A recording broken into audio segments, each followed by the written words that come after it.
projects and investments should be guided by economic considerations.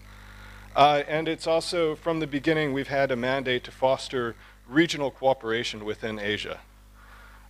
We have 67 member countries, 48 are from the region. In terms of size, we're about 3,000 staff, so we're about a quarter the size of the World Bank. But most of those staff are not in knowledge and research work, so we're a little tiny fraction of the overall bank. So our research department, including national staff, is about 100 people. And you would have about 200 people in other sorts of knowledge roles outside of operations. And I'll explain what we mean by operations in a slide or two.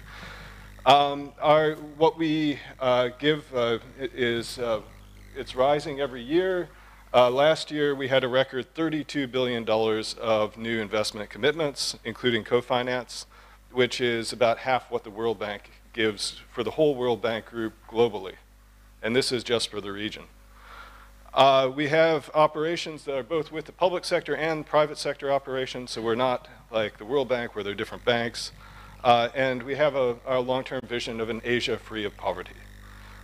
We just formulated our new strategy 2030, which changes the orientation of the bank. We used to talk a lot about sectors and themes. And even in strategy 2020, I don't know if you might have heard, we tried to drop agriculture, basically, and we made agriculture sort of an other issue that we work on rather than a priority. Now it's come full circle, and our operational priorities, you don't see very many sectors or themes there.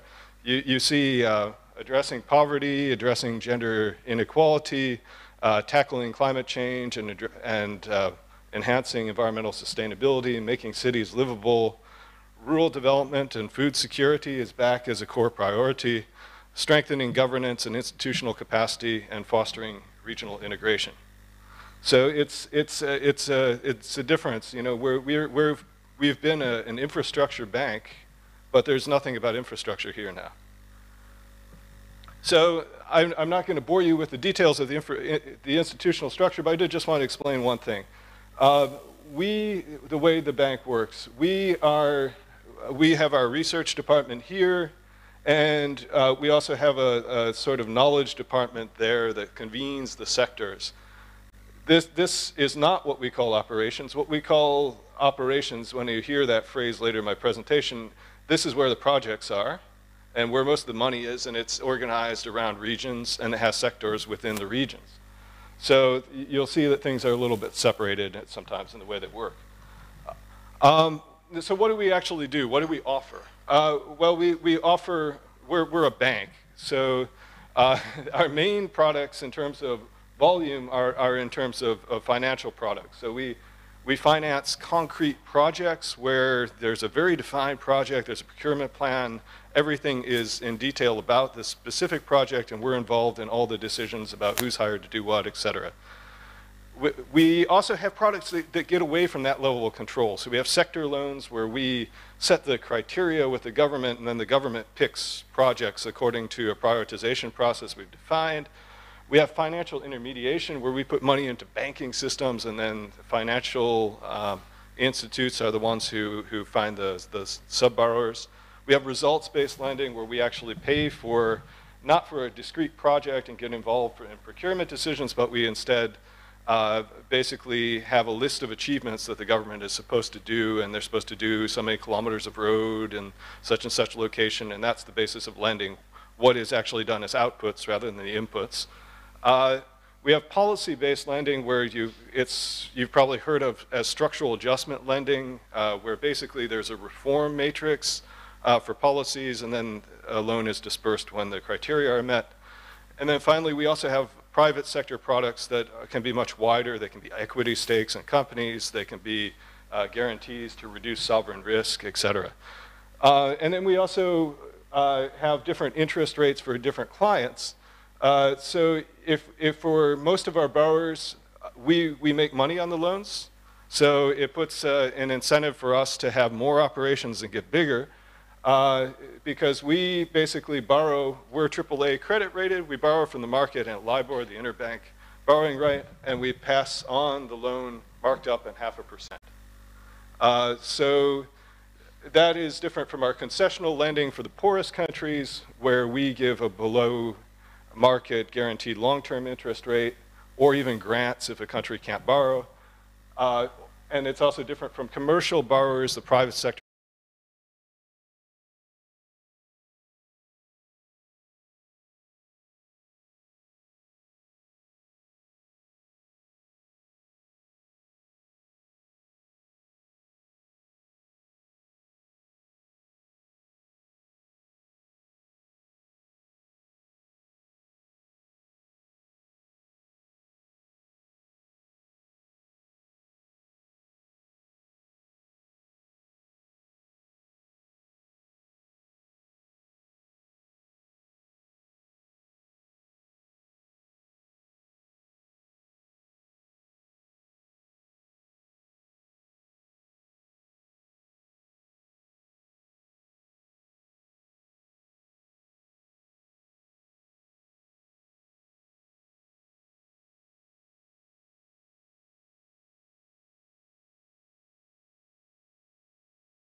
The breakdown of what is in this pie, it still mirrors much of the breakdown of the overall bank rather than being something very different.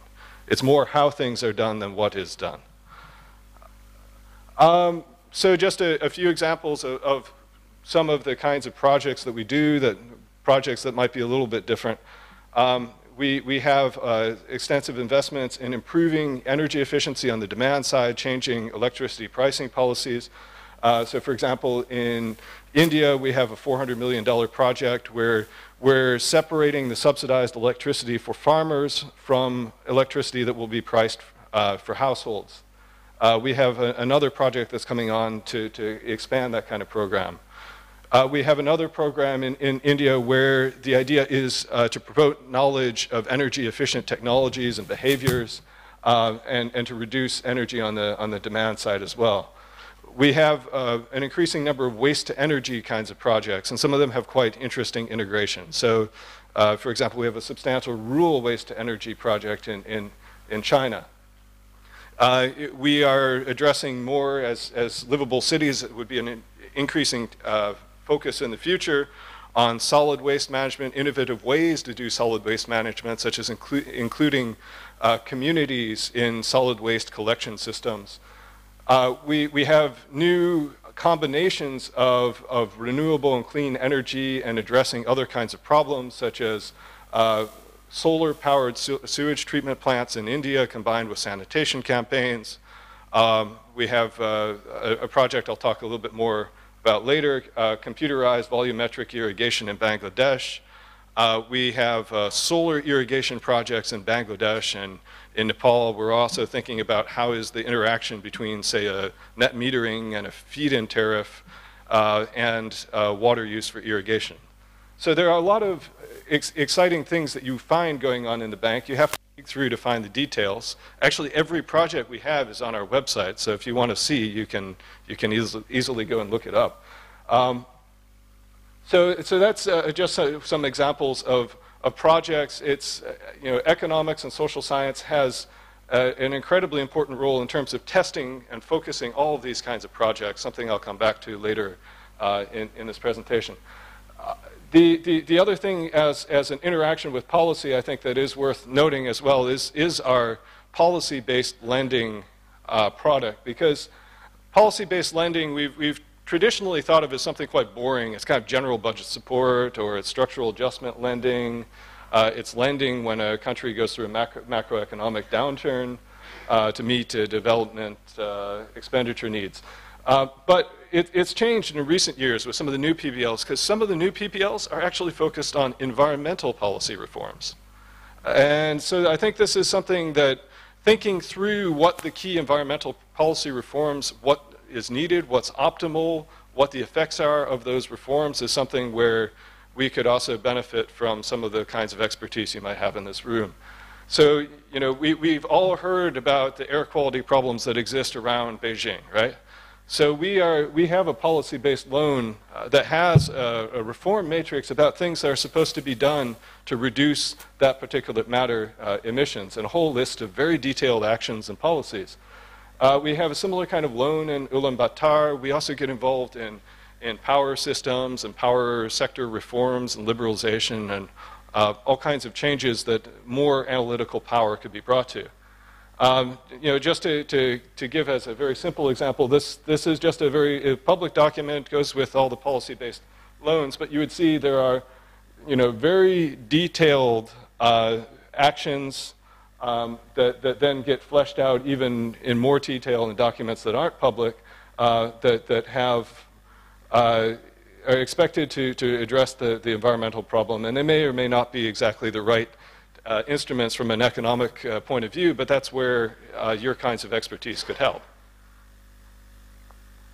So if we go back to the kind of conventional project cycle, and we think about what can be contributed by economists, also by environmental economists, I think it is important to bring in that economics is part of what we do.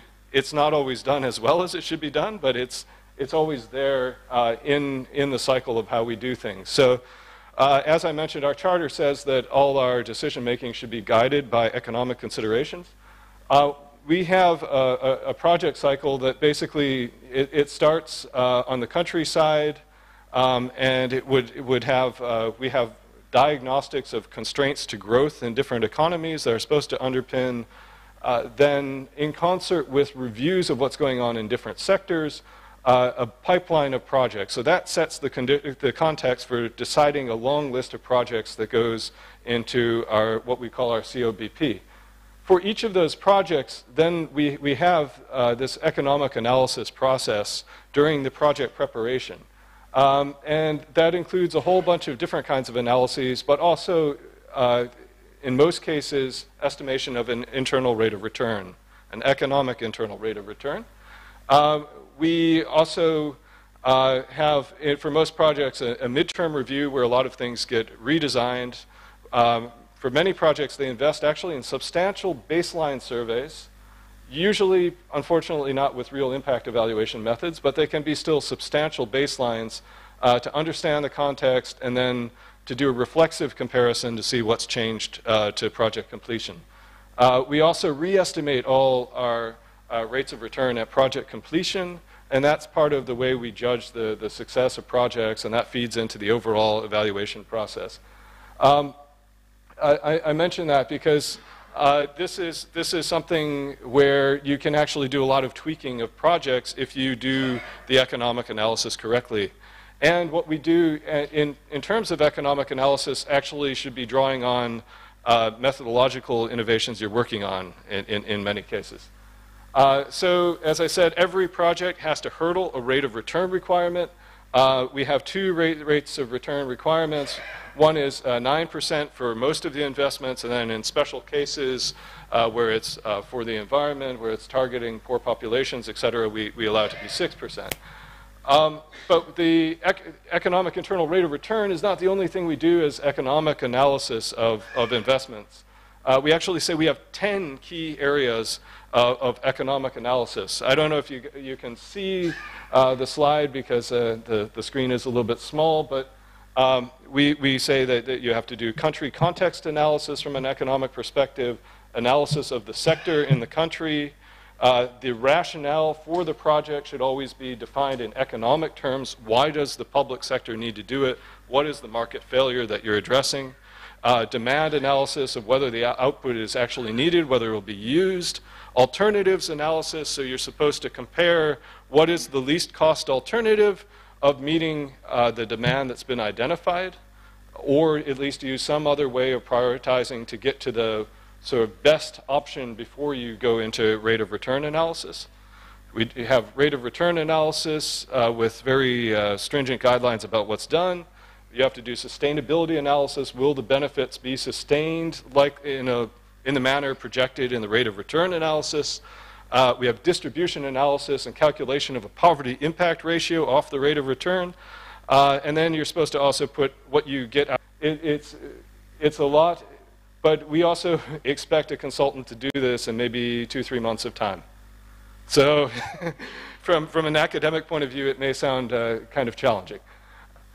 And then you add into the mix that for our projects, an increasing number of our project components, because as I said that it's 60% of our projects are considered oriented towards environmental sustainability, a lot of these projects are creating non-market benefits that then need to be included in the economic analysis. And this can be very challenging, and this is where we could benefit from your kinds of expertise. So we have, in China, an increasing and very large number of projects that are to improve water quality, that are for watershed protection. They're investing billions of dollars in terms of trying to improve the quality of their rivers. We have waste and sewage management projects that establish parks and green space for recreational values, coastal protection, pollution reduction-oriented projects, et cetera, et cetera. And in many cases, these are really important benefit streams, but they're also not the only benefit stream as well, which makes it another evaluation challenge. What we do right now, we have a fairly limited pool of consultants who know our system and do this kind of work. And it's very difficult to budge them out of the box of conventional contingent valuation. So we actually do dozens of contingent valuation studies in a year, not particularly well, but they're done. So I tell people in operations that they should try choice modeling, they should try other approaches. It's very, very difficult to get them to do that because you've got the 2-month time or 3-month time for the consultant who doesn't want to make a mistake and then exceed their number of days. But I think it's a perfect area for potential future collaboration. When the contingent valuation exercises, sorry, good? Okay. Okay. Okay, I have to go a little bit faster. Okay, so I'll go quite quickly. We also are trying to work on some particular issues. We don't allow value of statistical life right now, so we're working on a database, drawing on the OECD's work that was done some years ago. We're trying to update a global database of value of statistical life to come up with a value to use in economic analysis. But that's enough about project economic analysis for the moment. I'll now just touch on what we do in terms of technical assistance, knowledge work on the environment. I did a little search last night, and I found in our project management database that we have over 100 active technical assistance projects on the environment at the moment. So it's impossible to summarize 100 in a few minutes. But I can say it addresses a wide range of topics from the potential of advanced energy technologies through to valuing natural capital, payment for environmental services, and a whole array of topics that are similar to what you work on. I'll give just a few examples just to give a flavor, but there's much, much more. For example, we have a long history of work with the People's Republic of China on eco-compensation and payment for environmental services. We've done work, analytical work, looking at what they're doing. We've had a knowledge hub that's extending practices elsewhere in the region. We've looked at the mechanisms in various specific contexts, including private sector payment for watershed protection and services, integration with the social protection system. I don't know, it's asking, do you want to allow this app to make changes to your device? I guess yes. Okay. We've had 7 international conferences on eco-compensation. We're also advising on the 14th five-year development plan for China on the basis of this body of work. I don't know how many people here in the room have heard of the GMS program, the Greater Mekong Subregion. We have a long-standing technical assistance project that works on integration in the region. It's been going on for over 25 years, on the environment for maybe 15 years. And it brings together the 6 main countries around the Mekong subregion. It convenes the environment ministers. It does strategic environmental assessment work, builds capacity for strategic environmental assessment, and it's actually gotten involved in drafting some of the key policies for the countries, such as Cambodia's National Environmental Strategy and Action Plan, the Pollution Control Strategy for Lao PDR, the evaluation framework for payment for environmental services here in Vietnam, etc. We have had, to come closer to my department and some of the things we've been working on, we've had a series of modeling exercises looking at climate change, the impacts of climate change mitigation.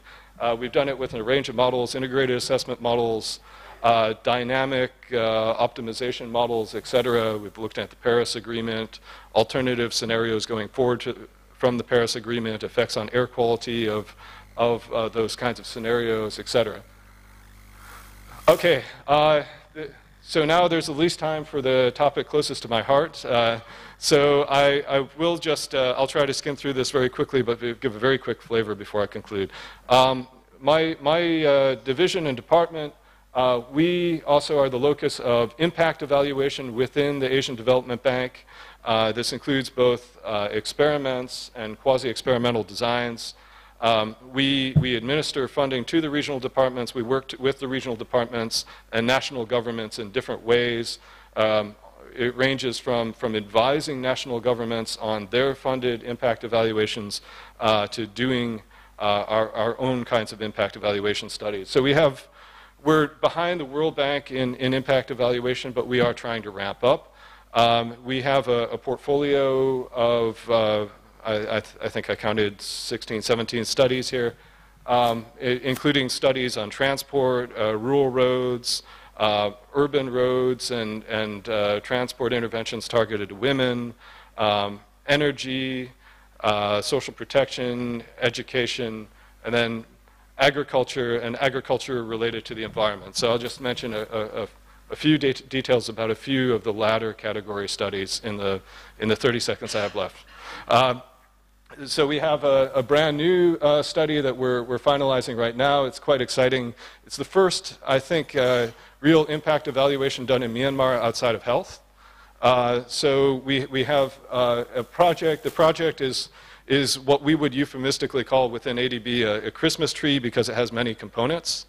But in this case, that the project has many components, works many locations, offers actually a exciting opportunity because the executing agency, the Ministry of Agriculture and Irrigation and Livestock in Myanmar, has agreed to do pipeline randomization of different permutations of the interventions.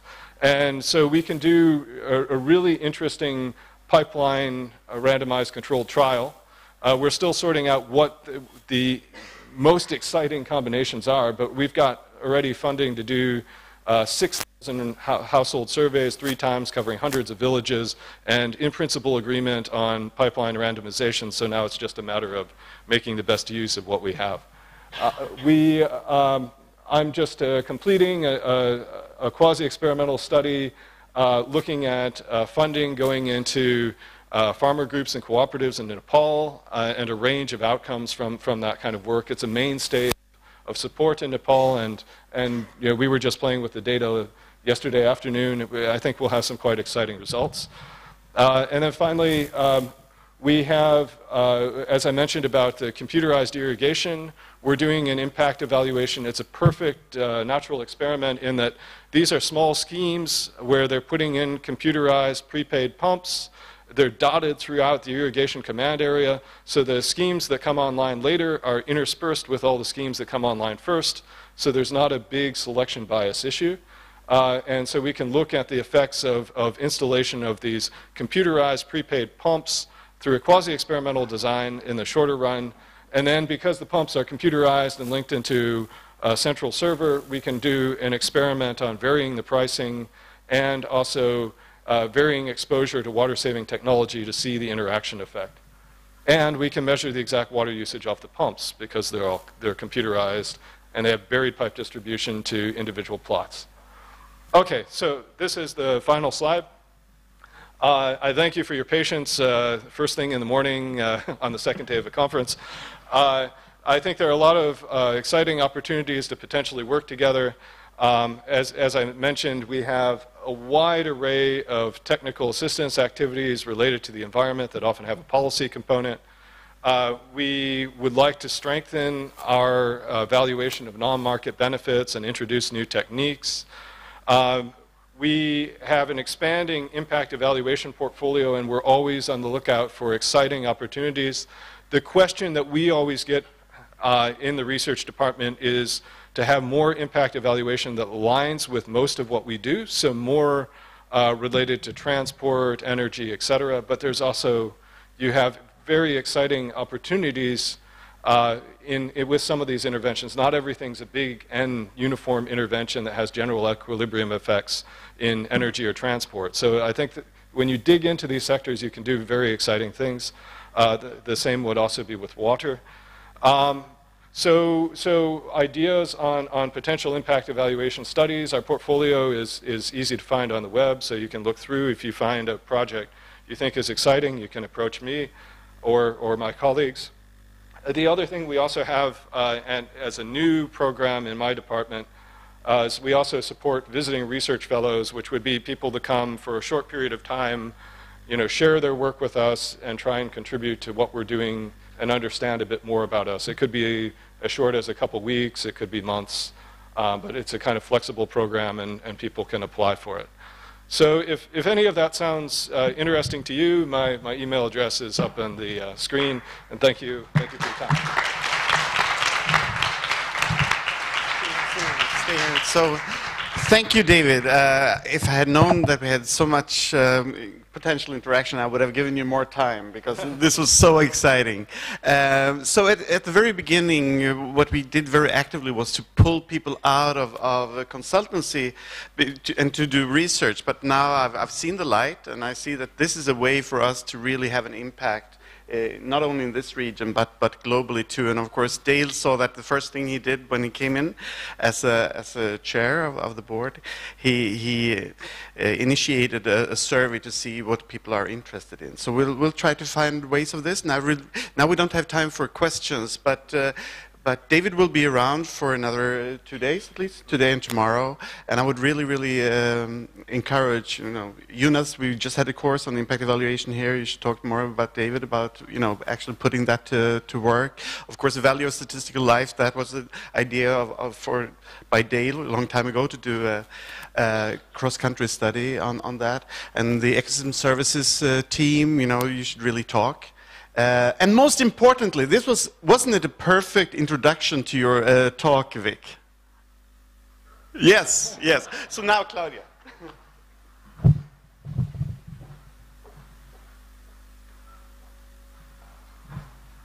Good morning, everybody. As Guna said, yes, it's a perfect introduction. So I have the honor to present today our keynote speaker. He really doesn't need much introduction, as you may know him very well from his active contribution and collaboration with Gothenburg University. And also, if you ever worked in environmental evaluation, his name would be very familiar, because he was probably one of your most references. So he's well known for his contributions in environmental evaluation, stated preference methods, market-based instruments for environmental conservation, among others. Professor in the Department of Resource Economics and Environmental Sociology at the University of Alberta. We will hear today about stated preference is dead. Long live the stated preference. So join me to welcome Professor Vic Adamovics.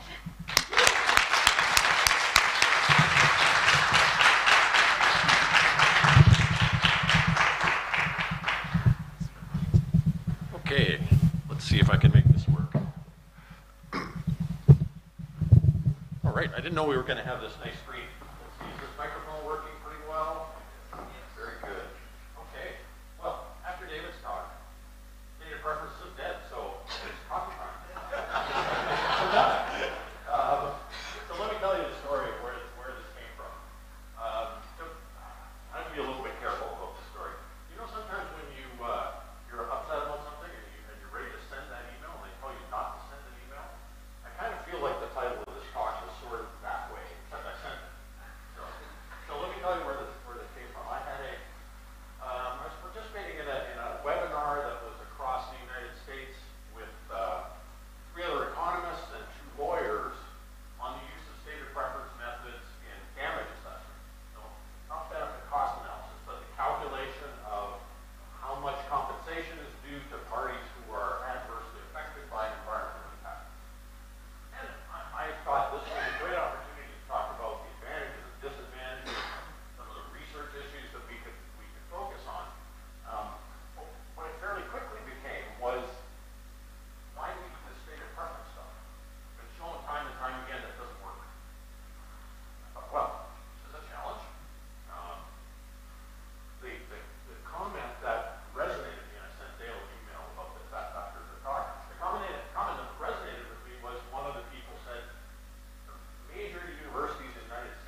anniversary of the Exxon cases and the NOAA panel, we had again a rethinking about stated preference, contingent evaluation of practical alternative when prices aren't available. Contingent evaluation of dubious to hopeless. That's a great title. So, all right, well then, if Dean gets a paper in science, this was the contingent evaluation or stated preference analysis of the Deepwater Horizon spill, and the most recent disaster again, an area where you want evaluation, right?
incentives.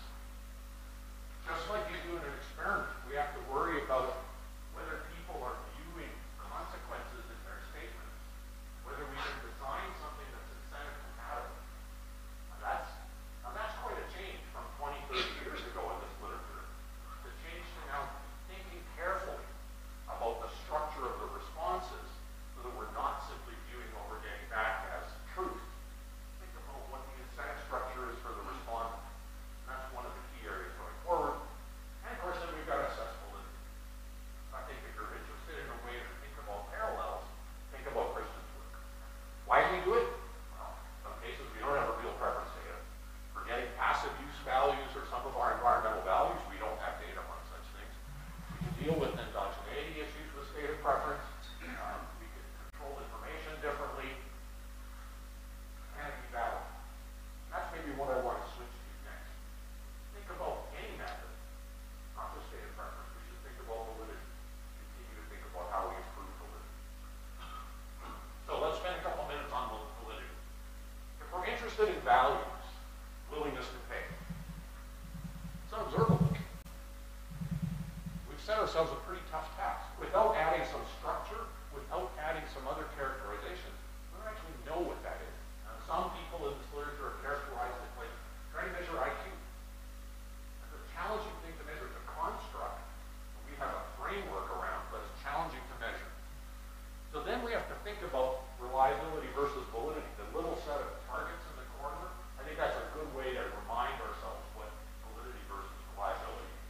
We could have a measure that's valid, that's sort of a scatter over top of the bullseye. It's not very reliable. We could have a measure that's very reliable but wrong, that one that's over in the corner of the target. So we need to think about all these different methods. Validity is kind of the key concern.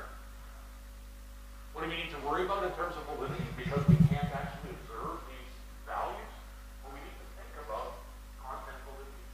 What's the design like? The actual structure of the script. Having somebody view that. Convergent validity. Can we look at similar theoretical measures or responses to theoretical measures? Criterion validity. Does it measure something that's close to what we think of as the truth if we have such a measure? I think the bottom line is that state of preference methods with lots of literature can be valid, but that's the key, it can. And I think that's what we should strive for. We should strive for generating valid measures of values that we can use in benefit cost analysis or in other outcomes. What affects validity? That's one of the reasons we wrote the survey article, the state of preference guidelines a couple of years ago. Validity depends on your survey development. That's the script. That's where you're generating the information. You're generating, hopefully, clarity about the good or the service or the change. And that would be true for any type of analysis. You want to make sure you've got clarity on the issue. The value elicitation, that's the incentive part. What you're doing actually is generating values that are incentive compatible, that are things that somebody would do.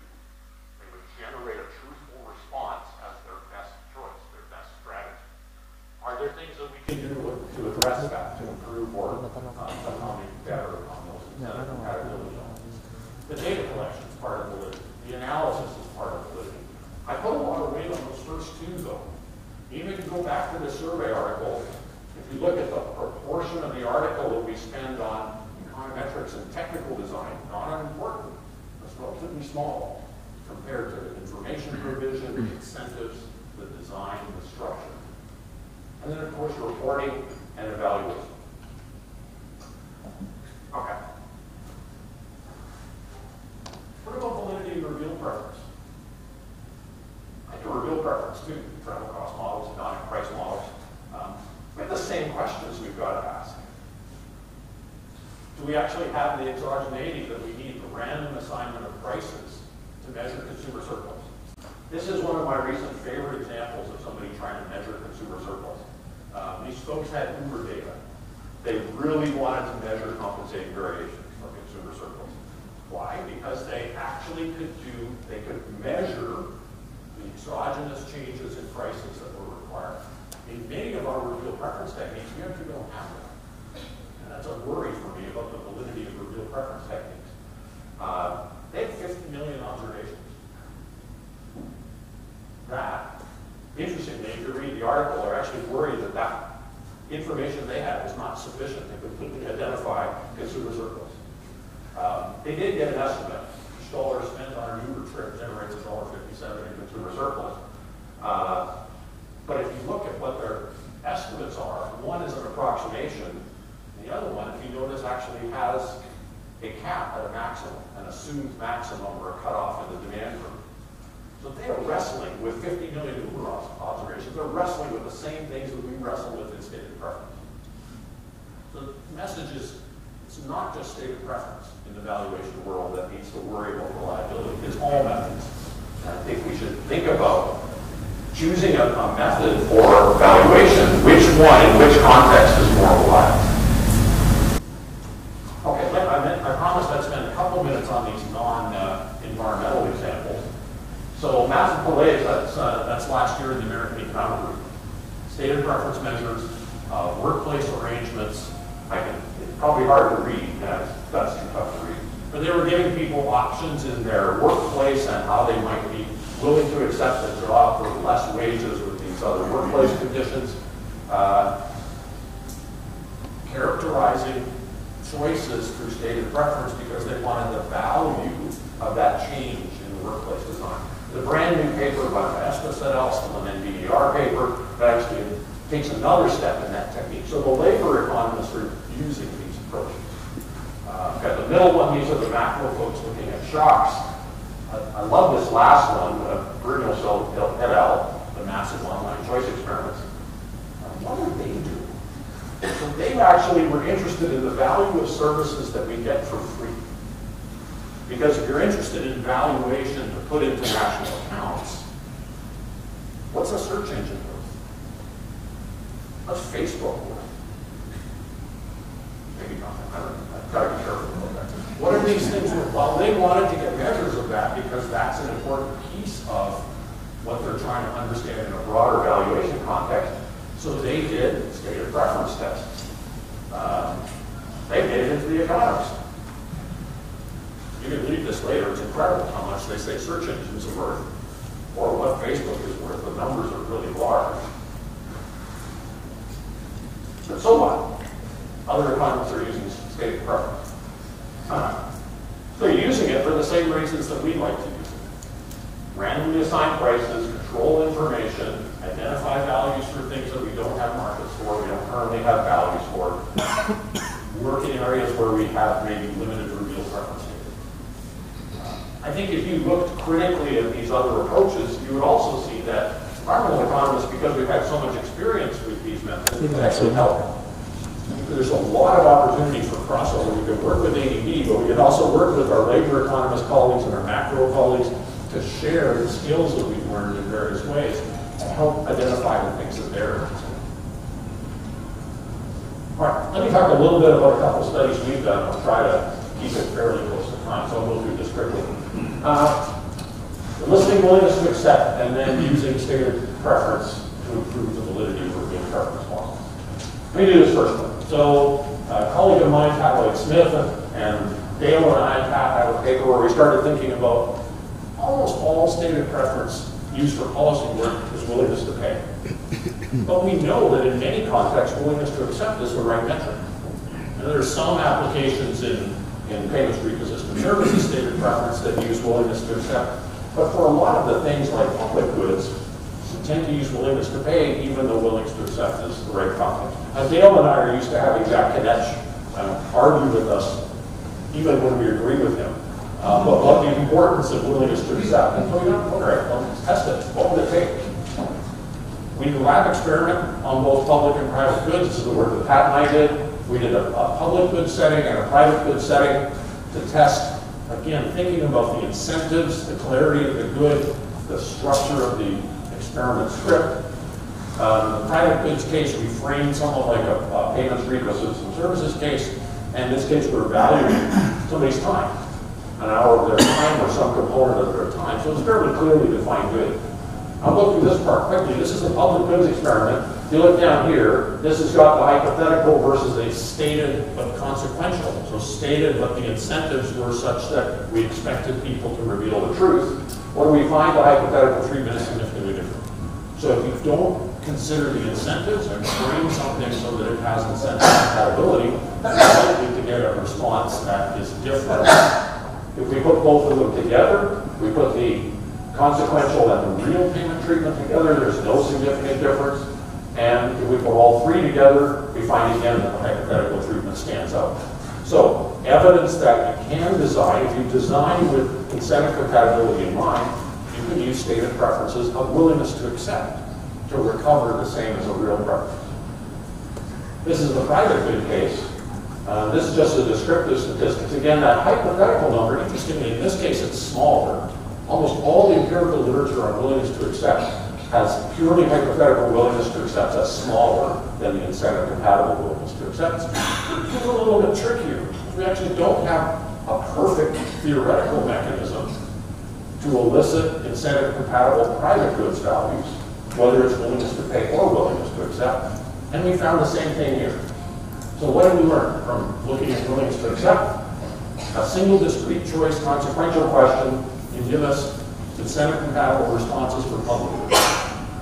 Not so good for private goods. We still have some strategic behavior.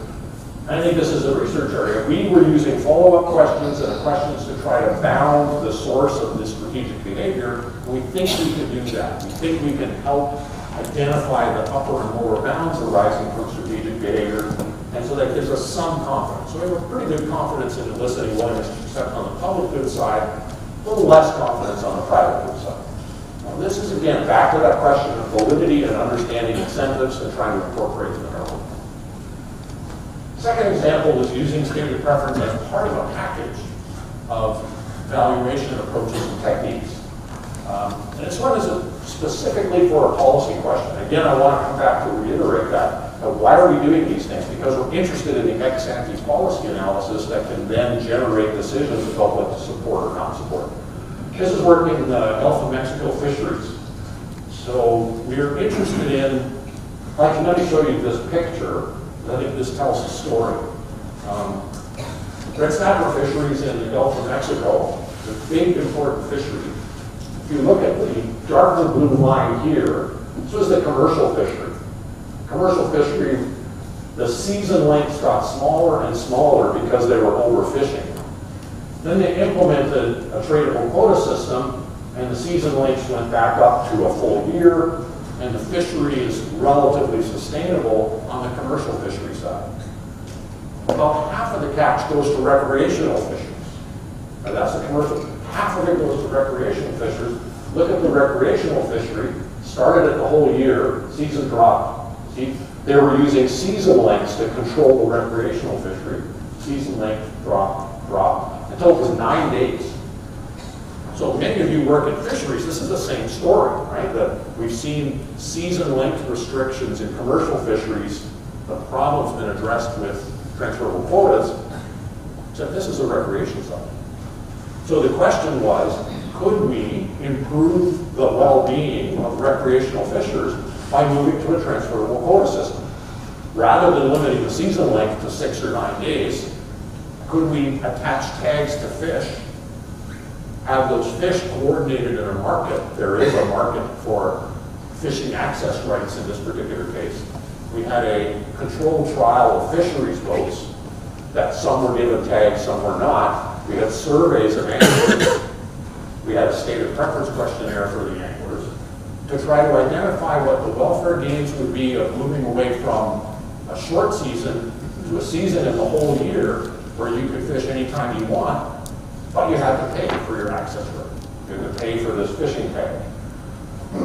So what's the benefit of expanding the fishing season but maintaining control on harvest? We need a behavioral market of anglers. This is a market for the entire U.S. This is a very big fishery. We're going to focus on the value of travel time. That's an important piece of that price, and on the value of time across the year. This just gives you an idea of the geographical scope. You can see in the bottom right-hand corner, red snapper is open. That's from some of the trials that were facilitated facilitated. This is partly funded by Environmental Defense Fund. So some boats had the opportunity to actually give recreational experiences outside of the regular season, but charge a price for the fish, just like an ITQ system would work. And then there's some graphics of the timing of fishing that just got smaller over time. We did valuation of time, as this is an important piece of this. Again, that's the value estimate. We needed that as an element of the overall puzzle for what this experience was worth. We asked our anglers about value of time questions. I see some of you taking photos, but I have references and I'll post these at the end if you're interested in them. When we compared our stated preference values of time to the standard assumption is 1/3 of the wage rate, we find quite a difference. Let me just spend a second on this.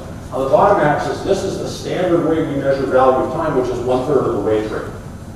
This is our individual elicited stated preference measure. Notice the bunch of them that are stacked up at 0. If you base value of time on income, which we do in almost all recreational travel cost models, people who are unemployed or retired get an assumed value of 0.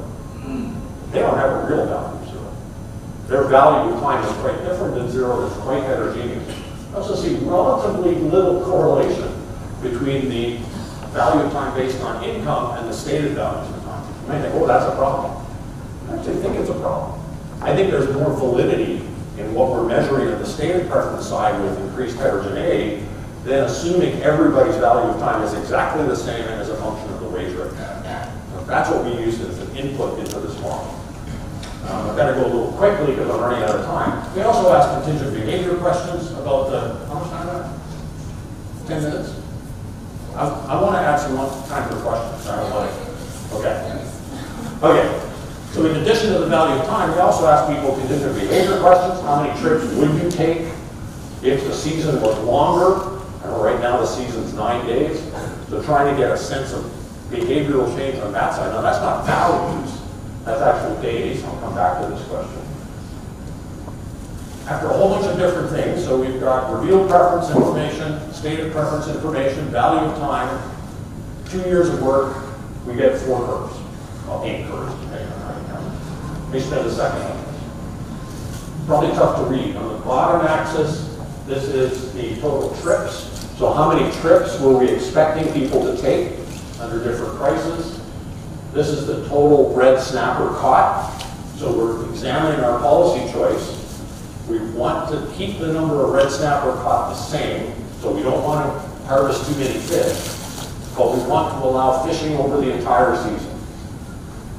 On this axis, we've got the welfare, and I actually have a hard time reading this one, trick for you. So this is the demand curve, basically. And this is for 2 different levels of snapper caught. So the top left-hand corner is the demand curve. Now what would happen if we said you can fish the whole year, and in fact you can catch 2 fish, and we're not going to charge you any more money? We end up up there. We end up with a 0% price increase and a very big increase in welfare, but we also have a huge number of fish caught.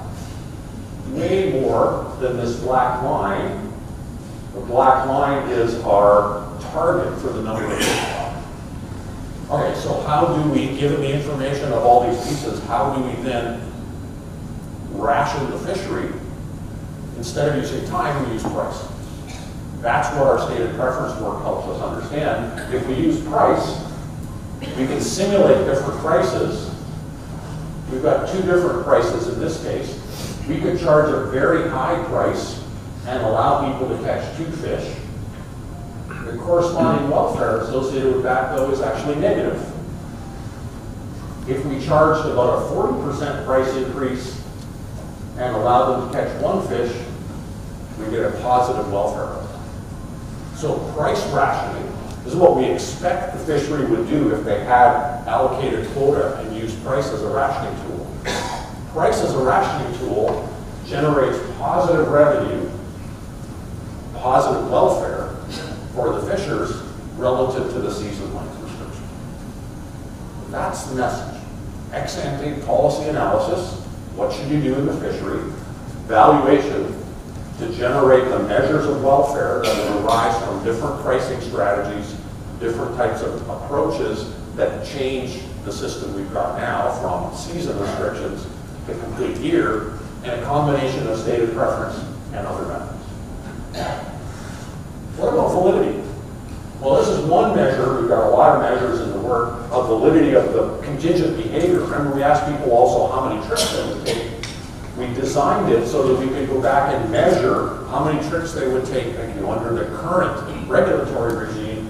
And our distributions are not perfect in the match of recall as their real behavior, policy A is our simulation using stated preference. There's a bit of a spike here, but the rest of the distribution isn't bad. And the averages are pretty close to identical across those two. So thinking again, try to measure validity, try to assess how the technique is doing relative to other metrics, but use it to try to measure the policy. All right, summary for this case, we combined a bunch of different measures to understand the welfare gain associated with the policy change. Why stated preference? We wanted a better measure of the value of time. We wanted to measure what the behavior would be outside of the current market. And we had a whole host of other things that we did to try to assess the validity. Okay. Hopefully those are good stories. Here are the things that keep me awake. Well, a few of the things that keep me awake.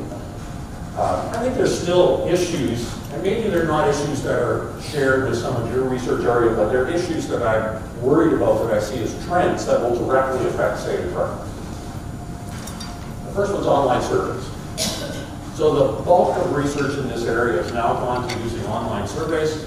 Most of those surveys are opt-in panels where people volunteer to answer surveys.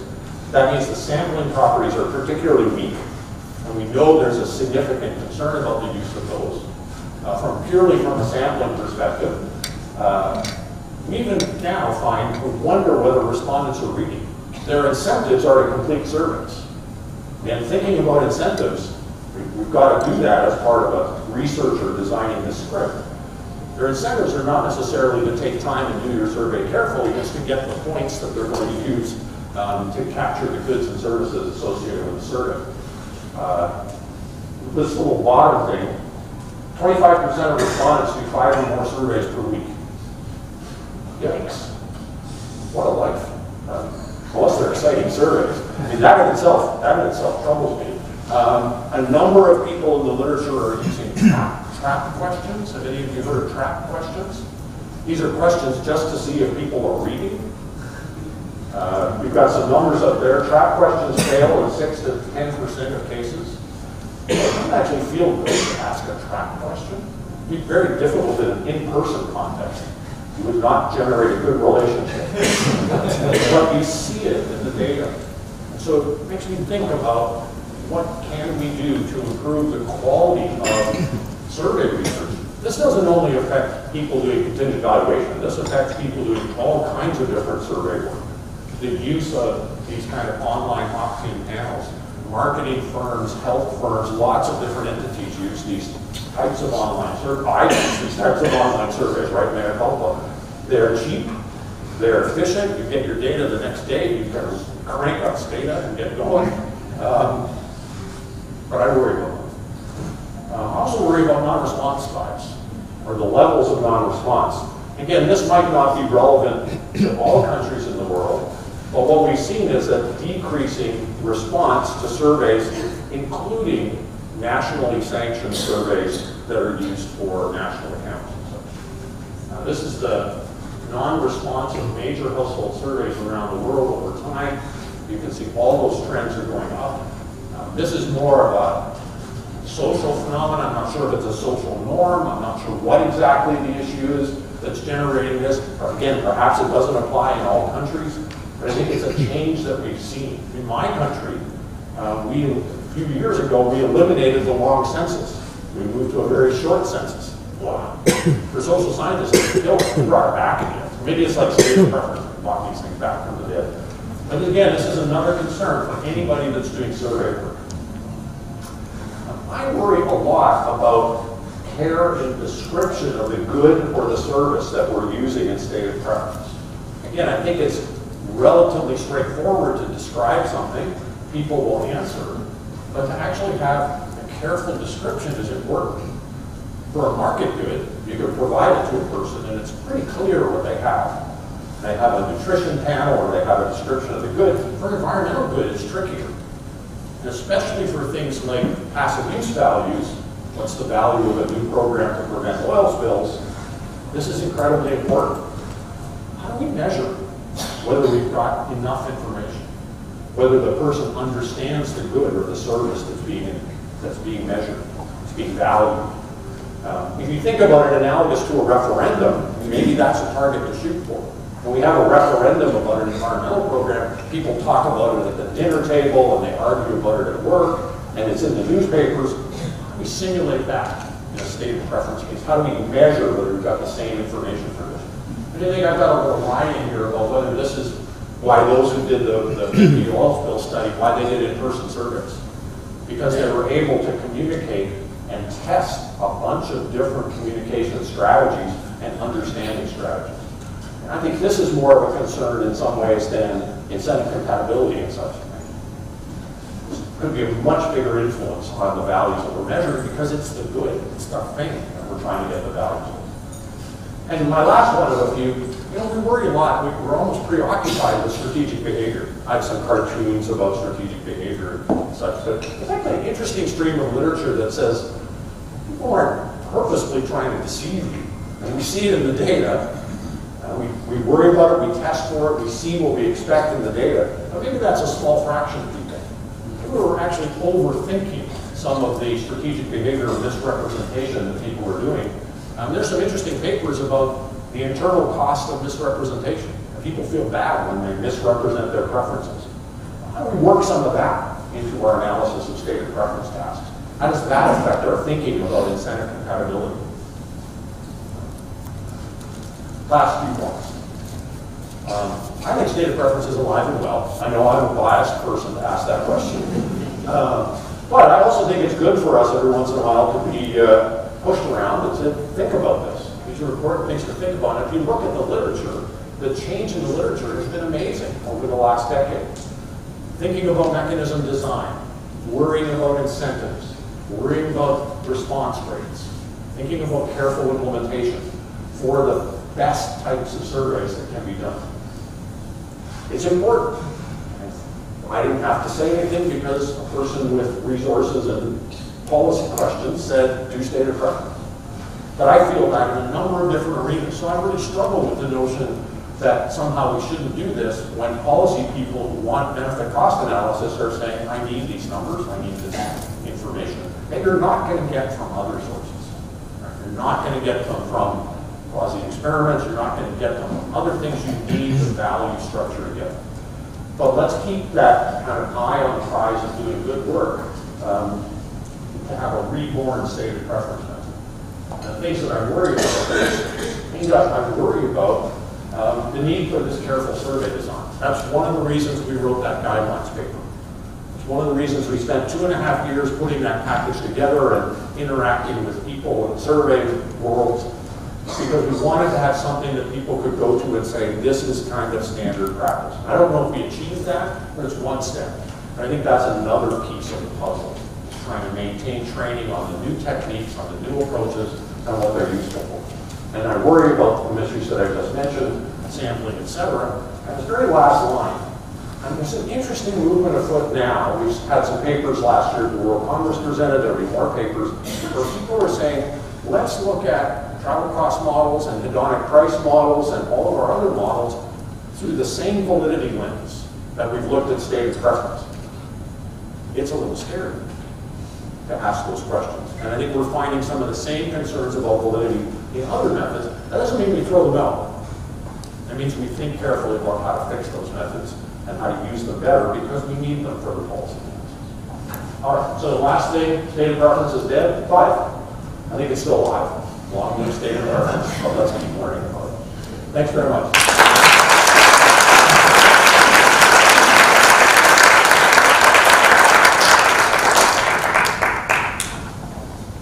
We have a couple minutes for questions. Thank you very much. Well, excellent presentation. At least I know that I still have, I can continue working. So my career is not dead then. Okay, so we have some minutes for questions. Okay, we have one here and another. Great, thank you so much. That was really a wonderful talk. My question is about stated preferences for collective outcomes.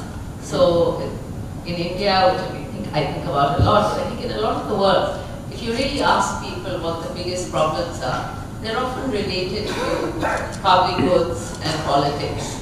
And yet when you ask them, would they prefer a blanket or a water heater or a mixer, or would they prefer that their school works well? I think there's just no doubt about it. But if you actually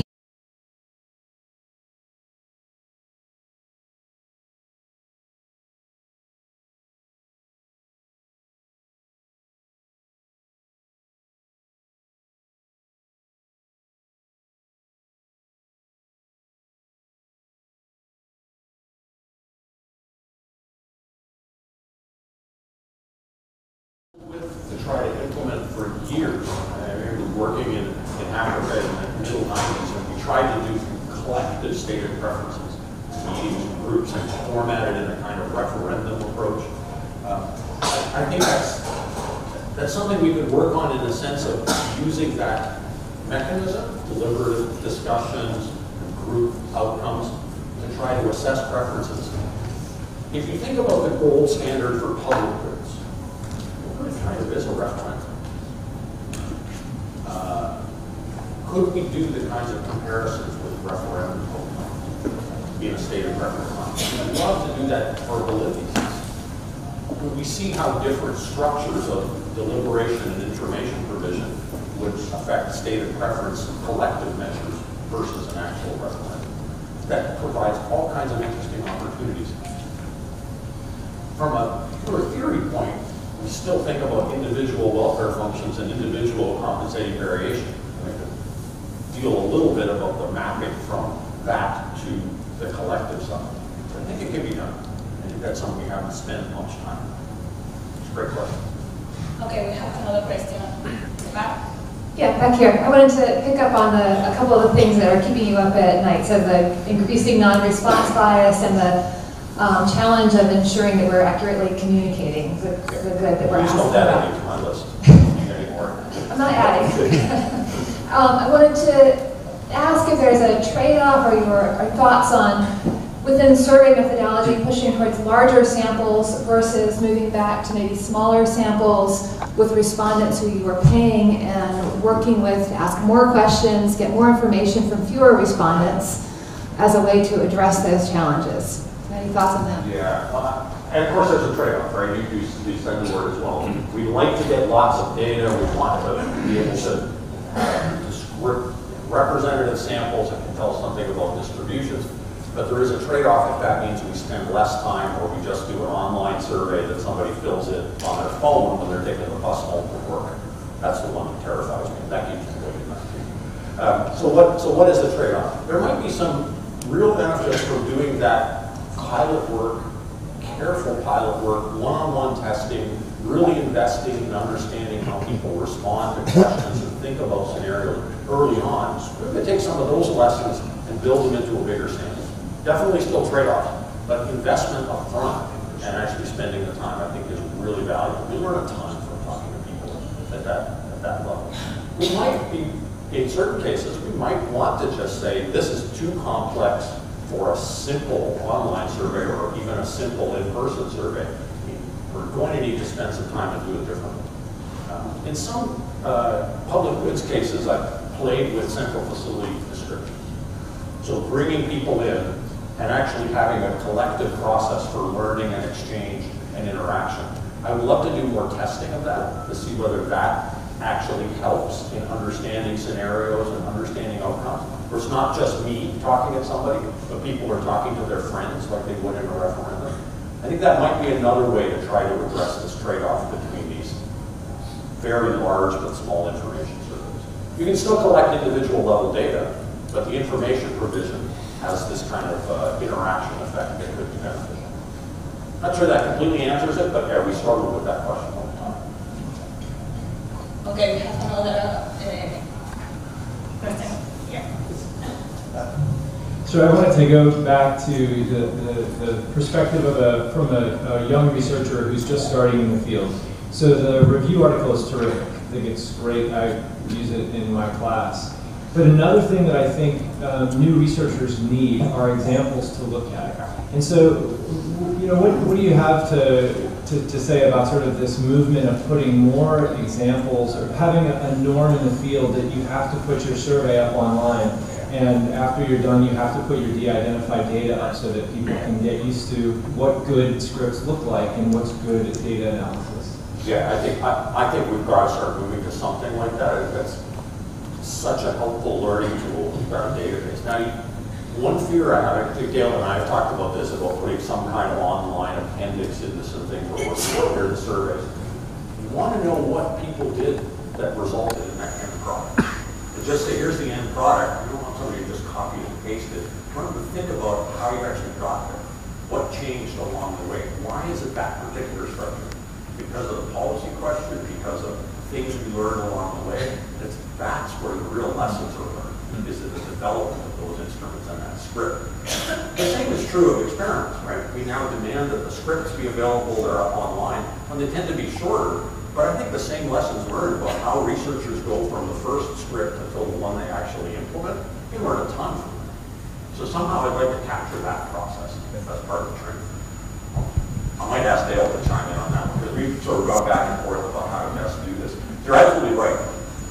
That's a great way to learn what you need to do to put stuff in. Now, if you look at the NOAA work on the BP oil spill, it's all, everything's up there. There's technical guidance documents on how they address this question or that question, all the survey versions, the data sets. They have actually done a really good job of just saying, here it is, works and all. And here's how we developed it as we went through the different steps. I think that's, I have that from my class. We don't go through it all because it would take us years, but I think that's another way to sort of look at what people have done. Here. Thanks, Vic, for an excellent presentation. I think I fully agree that we should really ask the question of external validity to all methods, including randomized control trials and field experiments, and I'm on board on that. One thing is, especially in the context of developing countries, when it comes to stated preferences, what I see is we very often don't take the time to see if there is alternative, like revealed kind of information about the question that we're asking, because very often, for instance, in pollution areas, and if you ask how much are you willing to pay for reduced air, pollution, but you can also see the expenditures that people have been paying for that, and also for electrification is one area that we use stated preference. So what I would see valuable would be even integrate that kind of this kind of looking at things from different directions in the way we teach the courses to students. I see that as a promising direction to keep on using this method. I completely agree. So what's the policy question? What am I trying to answer? What do I need for the benefit cost? I mean, it goes without saying, it shouldn't be I'm going to use stated preference for everything. I'm going to use it in the things where it's the best tool for the job. Maybe there are other tools for the job. I don't worry about validity of all of them. Maybe there are other tools. So absolutely agree. We shouldn't have this as a tool looking for a problem. Think about what works well in which cases. And as I showed in that one example, sometimes it's a combination of techniques and approaches. Sometimes you have a mixture of stated preference and revealed preference data, controlled experiments, and other things that you piece together to get the policy question answered. It's always best to start to think about what you need to get the policy question. Yeah, thank you, Vic, for such an excellent presentation. So our concern is actually use of CVM in, say, developing country perspective. The key thing, what happens when we administer this kind of questionnaire is people do not really have fair knowledge of what we are asking for, and they don't really have the same perception as we have in terms of, so the kind of responses that you get are way off the mark than what you would really like people to give. So when I do the surveys and do this, I take students to the field and make them do as a part of the course. But then what I felt would best work is use of kind of a combination of reveal and stated preferences together. So that would actually give them a better sense of perception, and then I get a better answer for that. So that's one thing, and probably there is a need for tailoring the CVM surveys to also to all contexts, including the developing country perspective. So right now the literature is very much towards the developed world, where the things are so much different than what happens in the developing kind of setup. And the second thing what we find is there's a lot of disbelief on the governments, or that whatever we pay would actually come back. So there is sort of a lot of non-willingness to pay. Probably what makes sense is trying to find out what are the determinants, maybe do kind of say why you don't want to pay, or what is your maximum non-willingness to pay for this or that kind, because they don't really trust the government. And then they say that why should we pay, and we don't believe in the system. So the politics dominates the entire thing, and so these kind of surveys lose their charm when implemented as per the theory. So probably somewhere we need to change the whole thing's perspective of, we need to have a new theory in place probably.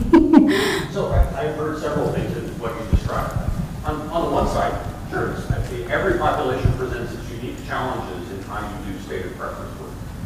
But, which means you can't do it exactly the same way in every population. In some cases, you will have to spend more time to clarify the goods, or think about the institution. Are people really understanding? I think where you get into trouble is if you just try to do something simple and see if it works without testing and evaluating whether people are understanding, and then you run into trouble. But I actually don't have any, in principle, any concerns about doing stated preference in a variety of contexts. Sometimes you just have to spend more time and more energy making sure you've got it as well as you can. On the policymaker side of things, I think that kind of goes back to some of these original statements. There are some policy people who say, well, I don't trust that stated preference. Well, why is that?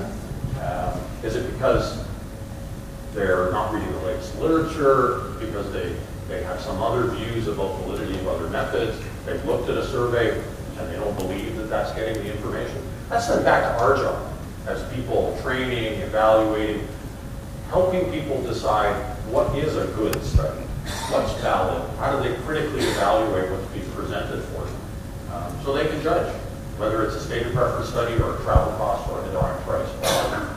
That comes back to us to think about where we are in the literature on those cases. But I wouldn't just reject them because it's a developing country context or because the policymaker doesn't want it. I think that puts the task back on me to do a good job in both of those cases. Okay, we have time for a final question. Francisco, please. Thank you, Vic, for a fantastic presentation. Very, very interesting.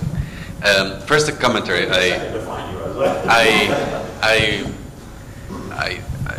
Most of my career has been focusing on training master students, not PhDs.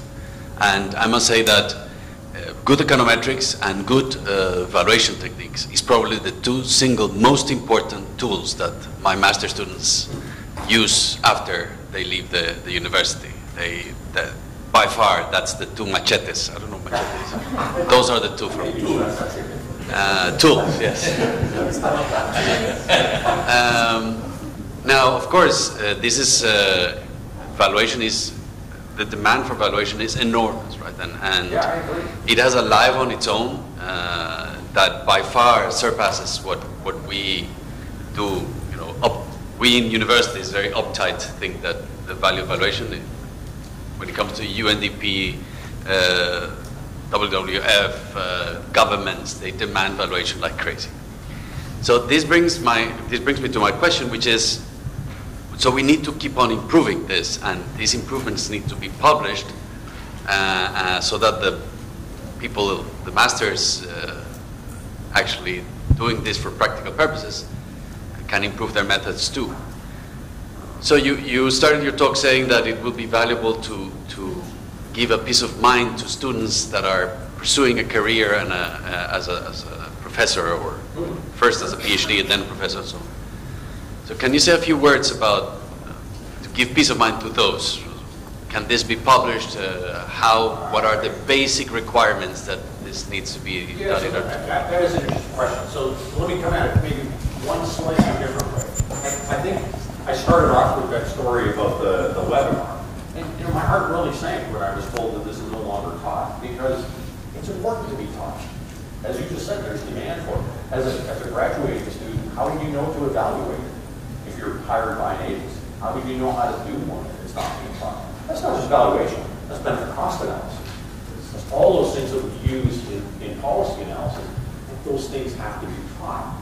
Now, run-of-the-mill benefit cost analysis, you won't get published. So you need to, that's the policy work that needs to be done. But there always are academic questions that come up, though, that can be published. We had a great debate with Felipe and Dale and others yesterday about value statistical life. The number of research questions that are still open in measuring value statistical life. Yeah, we have estimates out there. You could take one and drop it in. Still loads of research questions that people want to go on. Reveal preference, data preference, and those ones. Very publishable, but also very relevant for policy work, critical for policy work. Developing countries in particular, because there aren't as many estimates. So I think it's those two types of issues. Teach it so that we can see how to use it, evaluate it, criticize it, and think about it. There are still challenges, a few of them that I listed, that we can work on the academic path. And you saw colleagues in labor, in macro, and elsewhere are doing this and publishing well. We can help them. If you look critically at those assessments, I think we can help them a bunch. Try to do a good job to measure those pieces. I don't know if I completely answered your question, but that's sort of my thought about it. There's still loads of research questions. Otherwise, I might as well retire and be out of a job. But it still keeps me going. Okay, thank you very much, Vic, really. And I know there are more questions, so please feel free during the coffee break to continue. Let's thank very much, Vic.